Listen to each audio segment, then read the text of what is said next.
I hope you're all well and welcome back to my channel. If you're new here, then thank you so much for clicking on my video.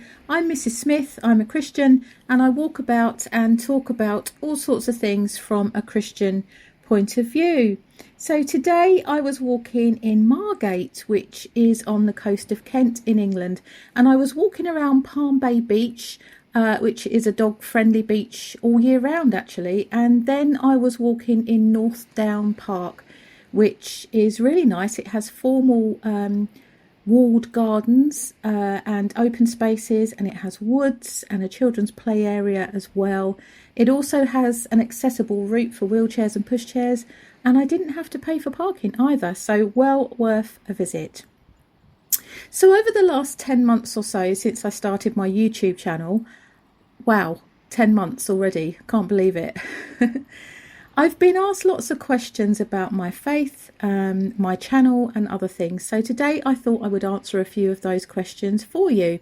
So I have a list of questions that I'm going to try and answer as honestly as I can. And hopefully in me doing that, you'll get to know me a little bit better and have a better understanding of why I think and believe the way that I do.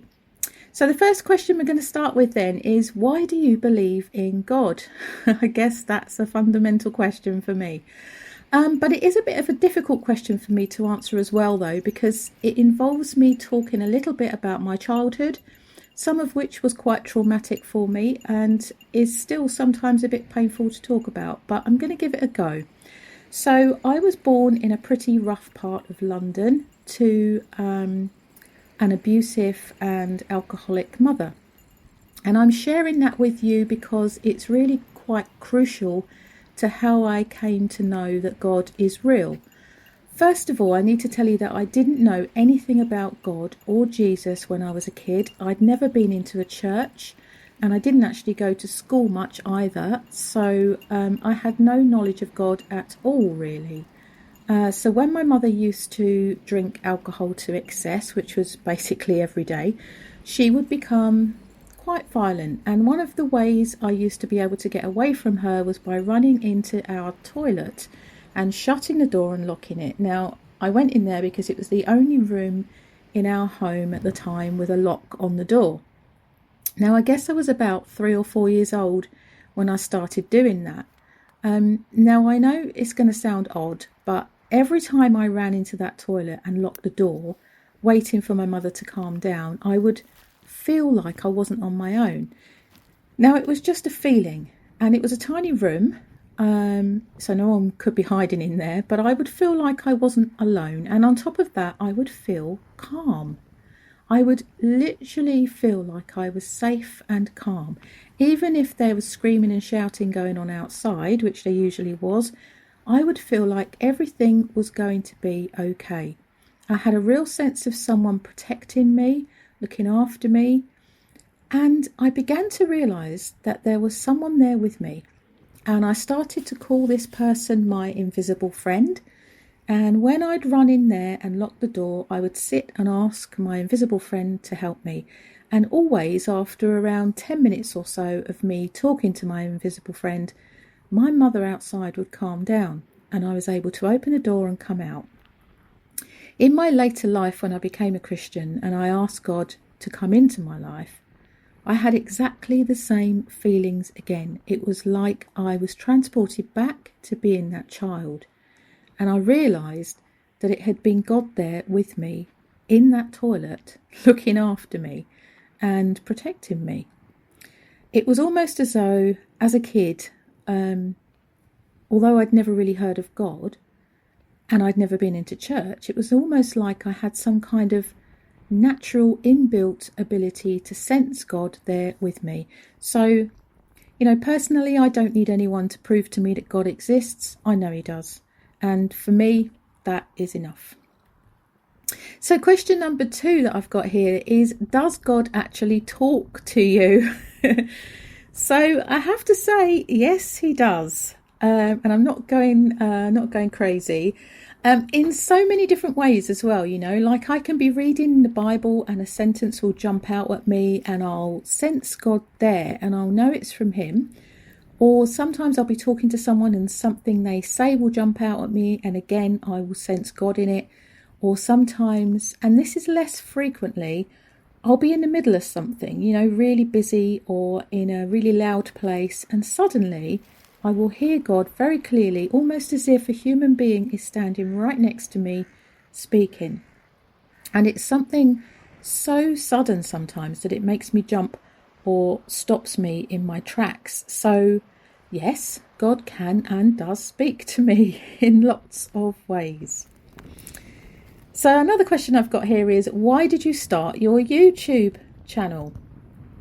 Okay, well, I honestly started my YouTube channel because I wanted to find a way to tell others about God and about my experiences with God. But also, I started my channel because I was looking on YouTube for something similar to what I'm doing now, and I couldn't find anything. And I realised that although there were things like sermons and stuff on YouTube, there was a definite Christian gap that needed filling.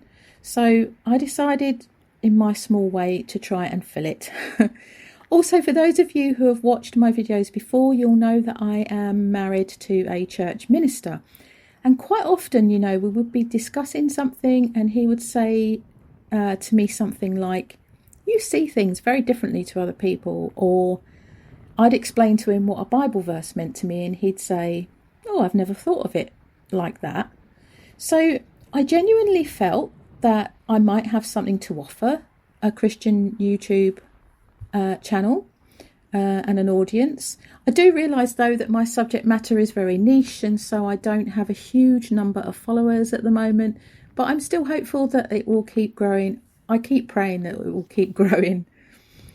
So another question I have is, do you write your talks out or do you just talk off the top of your head? If I tried to just say everything off the top of my head, I would probably go blank. I also have a few chronic illnesses, which mean that I sometimes get a foggy head, or I find that my recall isn't great. So yes, I do write my talks out, and then I just read them over and over and over again until they're like firmly embedded in my head. And I always have things like Bible readings and stuff written down so I don't misremember them, because that's important to me.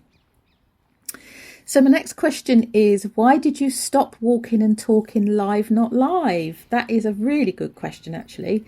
So initially, I would walk and talk at the same time and record everything in one go, and that worked quite well. But I did have a few issues from time to time.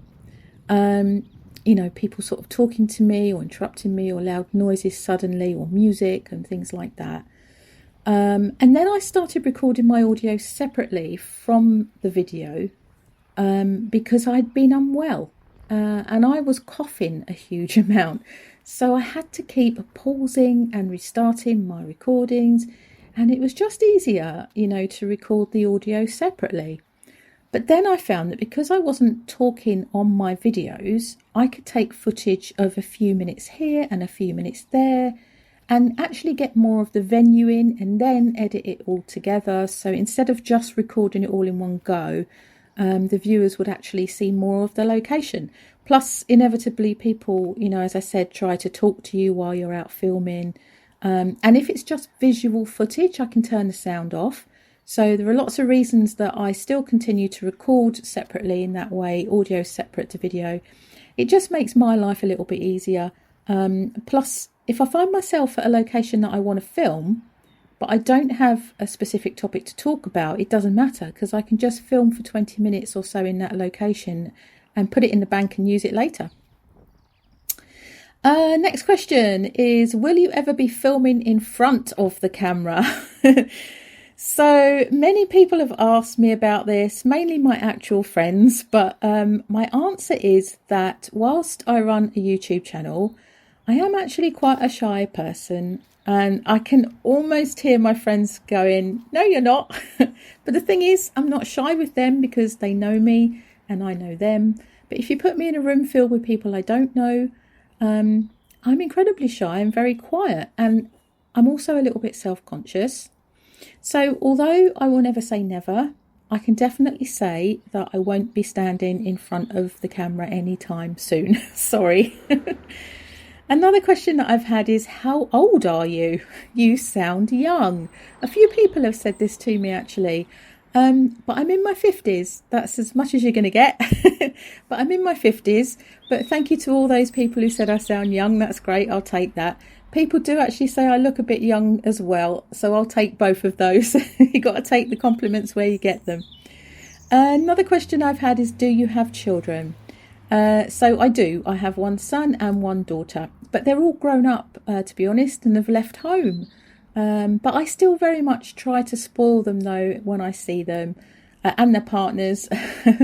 And we all like spending family time together, family fun time as it's known in our family. And I do miss them tons when I don't see them for a while, so I like to see them as often as I can. Another question I've been asked more recently is, would you ever become a church minister yourself? My short answer is no. I have thought about it in the past, and I have chatted to my husband about it a few times, but I really don't think that that is something God is calling me to do, or asking me to do. And I really don't believe that I have what it takes either. You know, I'm not academic enough, really. I don't think I'm not well read. I definitely don't have the patience. And I would probably find it quite a stressful job to do as well. Whenever you're working with people, people can be quite difficult. So I don't think I have what it takes. Well, I hope in answering some of your questions today that I've opened up a little bit of myself and given you more of an insight into who I am and why I believe the things that I do. But if you have any more questions for me, then please do put them in the comments and I will do my best to answer them. I'll maybe save them all up for another Q&A. But if you have enjoyed my video today, then please do hit that thumbs up button for me and please subscribe to my channel. It would really help me out greatly and it would get my videos out to a wider audience as well. But thank you so much for joining me today and I really do appreciate your time. But for now, God bless you all and take care and see you next time. Bye.